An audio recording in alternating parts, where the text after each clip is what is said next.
There was something that I never liked about him. Victor, who lives at the Help USA Social Service Shelter on Creston Avenue in the Bronx, talking about his interactions with fellow resident and homicide, robbery, arson suspect Jamel McGriff. The way he carried himself, he was always like trying to intimidate. The 42-year-old ex-con is accused of apparently convincing 76-year-old Frank Alton on Monday to let him into the home he shared with his 77-year-old wife Maureen, so that McGriff could supposedly charge his cell phone.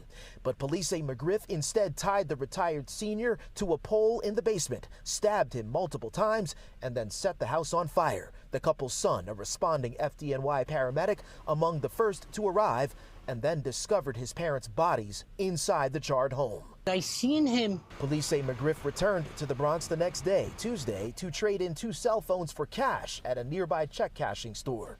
The possibility that McGriff, who remains a dangerous fugitive, could still be here in the Bronx, worrisome for the shelter's neighbors. It's scary. It's very scary for me. Also unsettling, the question of whether there was an opportunity to arrest McGriff before Monday's double homicide, given the fact that he's not only on parole for a 2006 robbery conviction, but also a registered Level 3 sex offender.